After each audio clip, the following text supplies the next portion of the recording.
पहले आपको दिखाते हैं एक वीडियो जिसके ठीक बाद शुरू हो जाएंगी सुर्खियां।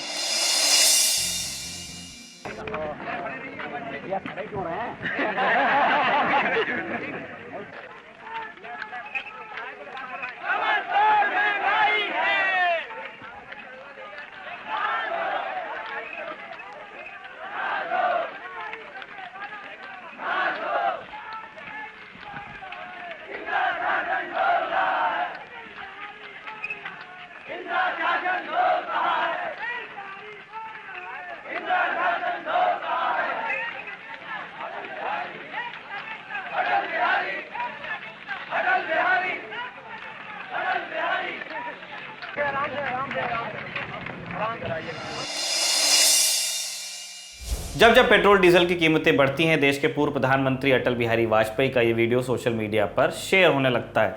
1973 में जब पेट्रोल 7 पैसे प्रति लीटर बढ़ा था तो विरोध में तब जनसंघ के नेता रहे वाजपेयी बैलगाड़ी से संसद चले गए थे। उस समय आज की तरह पेट्रोल डीजल की कीमत रोज नहीं बदलती थी, सरकार के काबू में थी। शुक्रवार 22 अक्टूबर को एक बार फिर दाम बढ़ गए।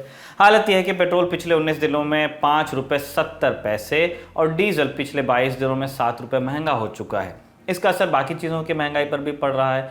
शुक्रवार को दिल्ली में इंडियन ऑयल के पंप पर पेट्रोल प्रति लीटर 35 पैसे महंगा होकर 106.89 रुपये तक पहुंच गया।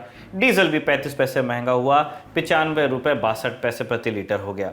मुंबई में पेट्रोल 112 रुपये 78 पैसे का है 1 लीटर और डीजल 103 रुपये 63 पैसे का।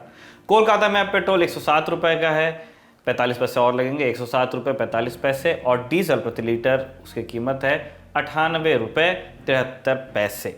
चेन्नई में पेट्रोल के दाम 103 रुपये 92 पैसे हैं और डीजल के दाम प्रति लीटर 99 रुपये 92 पैसे।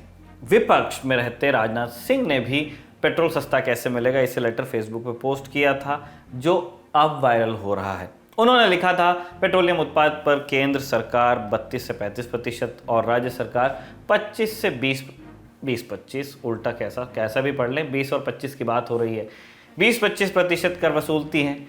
केंद्र सरकार जिस अंतर्राष्ट्रीय बाजार में क्रूड ऑयल की कीमत $120 प्रति बैरल का हवाला दे रही है, उस पर अगर 30% उत्पादन खर्च भी जोड़ा जाए तो भारत में पेट्रोल 35 से 40 रुपये लीटर ही होना चाहिए। वैसे राजनाथ सिंह से चाहें तो अब आप पूछ सकते हैं कि अंतर्राष्ट्रीय बाजार में एक बैरल कच्चे तेल की कीमत कितने डॉलर है, क्या वो 120 से ज़्यादा है या कम? अब जब तेल की कीमतें आसमान छू रही हैं तो लोग राजनाथ जी का स्क्रीनशॉट ले रहे हैं उनके लिखे का और सरकार को आईना दिखा रहे हैं। आईना दिखाने की कोशिश वैसे नेताओं को करनी नहीं चाहिए। नेता इम्यून होते हैं, आप उन्हें कभी भी किसी भी चीज़ से, चाहे वो इस तरफ के हों, चाहे राइट के हों, चाहे लेफ्ट के हों, चाहे उत्तर दक्षिण पूर्व पश्चिम कहीं के भी हो, आप उन्हें आईना दिखा के शर्मिंदा नहीं कर सकते। वो वाटर प्रूफ होते हैं वो उस हिसाब से। दूसरी सुर्खी पे चलते हैं। कोरोना वैक्सीन के 100 करोड़ डोज लगाने के अगले दिन प्रधानमंत्री मोदी ने देश को संबोधित किया। इस उपलब्धि को लेकर बात की, कहा कि देश ने एकजुटता को ऊर्जा देने के लिए ताली थाली बजाई, दिए जलाए। लोग कहने लगे क्या इससे बीमारी भाग जाएगी? इसमें हमें देश की एकता देखी, इसी एकता की वजह से ही वैक्सीनेशन 100 करोड़ तक पहुंचा है। सुनिए प्रधानमंत्री ने क्या कहा।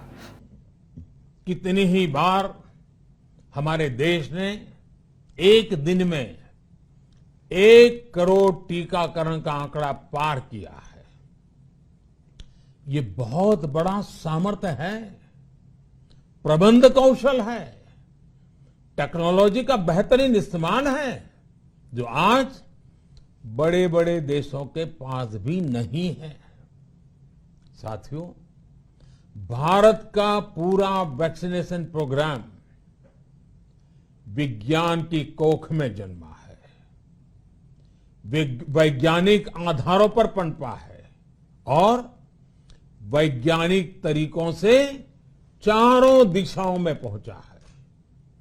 हम सभी के लिए गर्व करने की बात है कि भारत का पूरा vaccination programme science born, science driven और साइंस बेस्ड रहा है।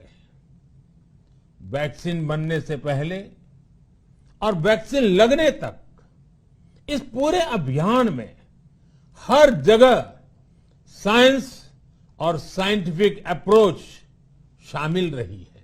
तीसरी सुर्खी, हरीश रावत को पंजाब और चंडीगढ़ कांग्रेस इंचार्ज के पद से अब हटा दिया गया है। उनकी जगह हरीश चौधरी ने ली है। हरीश चौधरी राजस्थान के रेवेन्यू मंत्री रहे हैं और पंजाब कांग्रेस के सह इंचार्ज रह चुके हैं, अभी मंत्री हैं राजस्थान में। जब अमरिंदर का तख्ता पलट हुआ तो अजय माकन के साथ चौधरी को ही कांग्रेस पर्यवेक्षक के तौर पर भेज दिया गया था। सिद्धू और सीएम चन्नी के बीच हुई कलह को ठंडा करने में भी चौधरी की भूमिका बताई जाती है। पंजाब में हरीश रावत का कार्यकाल विवादों से भरा रहा। उनके कांग्रेस इंचार्ज रहते कांग्रेस में पूर्व मुख्यमंत्री अमरिंदर सिंह के खिलाफ विद्रोह हुआ। नवजोत सिंह सिद्धू ने मुख्यमंत्री से मतभेद के बीच मंत्री पद से इस्तीफा दे दिया था। रावत ने पंजाब इंचार्ज बनते ही सिद्धू को पंजाब में कांग्रेस का भविष्य बता दिया था। उन्हें पंजाब प्रधान बनाने के लिए लॉबिंग की। सिद्धू प्रधान बन गए और कैप्टन के खिलाफ बगावत होने लगी। रावत कैप्टन अमरिंदर से मिलने और बाहर आकर उनकी तारीफ करते रहे। अमरिंदर सिंह के विरोध के बावजूद सिद्धू को पंजाब कांग्रेस का मुखिया बनाया गया। कहा जा रहा है कि हरीश रावत कैप्टन अमरिंदर सिंह और नवजोत सिंह सिद्धू की कलह को सही ढंग से हैंडल नहीं कर पाए। कहा क्या जा रहा है, दिख भी रहा है। इस वजह से कांग्रेस हाईकमान उनसे नाराज था और उन्हें हटा दिया गया। हालांकि सच ये भी है कि हरीश रावत लंबे समय से कांग्रेस आलाकमान से ये मांग कर रहे थे कि उन्हें इस पद से मुक्त कर दिया जाए, क्योंकि उन्हें अगले साल होने वाले उत्तराखंड चुनाव पर फोकस करना है। अब कांग्रेस आलाकमान ने हरीश रावत को पंजाब की जिम्मेदारी से मुक्त कर दिया है।